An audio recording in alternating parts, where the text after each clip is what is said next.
but recognize that like it's not like they're doing you a favor. It might seem that way, okay?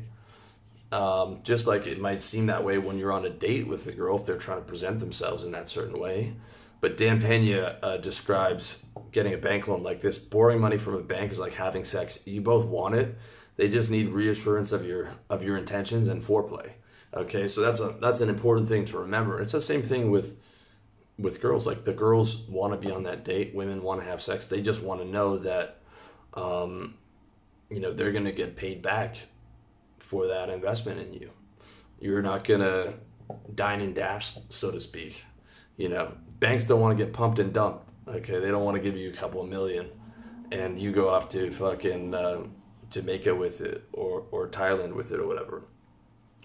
Dan Pena's also got, people have mixed feelings about Dan Pena, but he's got a good tips on getting business loans in his book, How to Make Your First 100 Million. You can get it he recommends you get it on the torrent sites. He's not even selling it anymore. So I would pick up that PDF, How to Make Your First 100 Million, if you're interested. And a lot of guys talk down usury and fiat currency like they're into crypto or whatever. I just can't take it. I mean, like the crypto guys, if you want to invest in crypto, whatever, but like the world runs on fiat currency, whether it changes in the future, whether, whatever, man, this is, you can't buy anything in Bitcoin. Okay. Everything in this room is bought in dollars, in actual currency. This is how things work. Okay. Yes, there's a lot of negatives to usury. Yes, bankers have a lot of control with it, but also the smartphone, the electric bulb, literally our entire modern world was built by companies that got started by getting debt. Okay. So pros and cons to it. And recognize this, debt's a magnifier. Corporate debt is a magnifier. But if your business is already cash flow positive and you can get millions in debt to pump into marketing that scales, debt can make a lot of sense for your business. Leverage is the fastest way to 10x, okay? The other good thing about corporate debt as opposed to personal debt is you're not liable for it. Personal debt, just avoid like the fucking plague. Corporate debt, you're not liable for it. It's like all those Goldman Sachs guys during the bust, who took on all this money, lost all this money or whatever. They're still leaving with their $10 million salary, their $30 million bonus. They're not liable for that debt. Okay. Corporations protect you from that debt. That's the purpose of corporations. Otherwise, people wouldn't be starting all these businesses if they knew it was their ass and their kids' ass and their grandchildren's ass were going to be liable for this debt, for forever.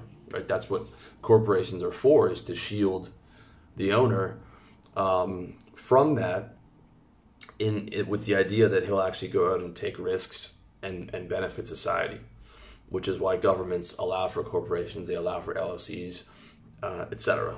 Okay? And more than new clients, more than new territories, more than cutting costs, nothing scales your business faster than leverage. Okay? That's what you need to know. That said, you don't want to get a bunch of leverage in advance of a profitable business model for a low margin business. What I mean is, getting a loan with your house as a collateral to open a Subway franchise that you don't even know will be profitable. Like, you don't even know, if you're going to be able to excel at that. You don't know if you're going to pick the right location. If you pick the wrong location, you're pretty much fucked. You don't know if that's going to be profitable. Okay. So taking out 200 grand, on the chance that you can make that work is a really dumb idea. It's also a dumb idea to start a low margin business in general. Okay. I'm all about high ticket service businesses.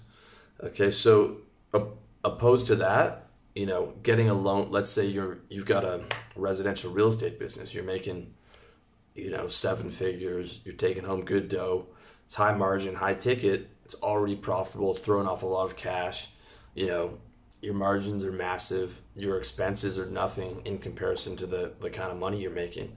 It can make a lot of sense for you to go and get a couple $1,000,000 to be able to spend on online advertising, or to help you establish another branch, literally doing the same shit in another, wealthy area, that is already a solid, high margin business model.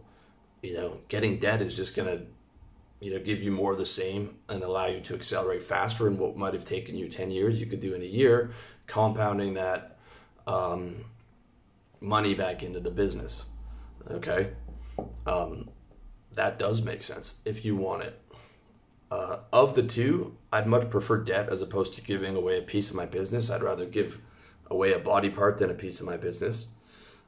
With that said, my founder-based lifestyle business, especially with some of the content that you guys know me for, is not attractive for either. Okay, I probably will never be able to sell this business. I won't be able to get, VC money for it, and I probably wouldn't be able to get debt for it. I mean, maybe I would, as I continue to improve the model. And it's not that like I don't have high margins; I have super high margins. It would just be hard for a bank to sort of understand what I'm doing. It's not the most typical. If I was selling real estate or whatever, sure, but I've got sex and dating content on there, and for VCs, they want empires, right? They don't want lifestyle businesses. I'll never build an empire. I want a life. I'm going to continue to build a lifestyle business. For those of you guys who don't know, a lifestyle business is built basically for you to have a good lifestyle. It's a high margin, business where you can make a lot of money, but it's not, I'm not building, I'm trying to build a business that makes 100 million, that's got 100 employees and all that stuff. Okay. I don't want that. I want a lifestyle business where I can not have to go to an office, travel, but still make 7 figures. But I'm taking home 95% of it. Okay. That's what I want to continue to do. That business, mine in particular, is not particularly attractive to, it's definitely no investment, not particularly attractive to banks either, based on some of the content. But who knows? Luckily, when you're in a high margin business, you throw off so much cash anyways that you're able to fund the thing yourself and compound that back into the business quite easily. So I hope you found that useful. If you want my help with anything, revolutionarylifestyledesign.com/coaching, man. Either way, you need to learn how to sell. Check out my book, revolutionarylifestyledesign.com/products. You need to sell to be able to get that high margin business, making more money. Also, just to be able to get in a room, if you're with a VC or with a banker, you need those sales skills, man. Most important skills that I learned were sales. If you're in a position to be able to get in a room with some of those guys, you need to really tighten up that game in terms of sales.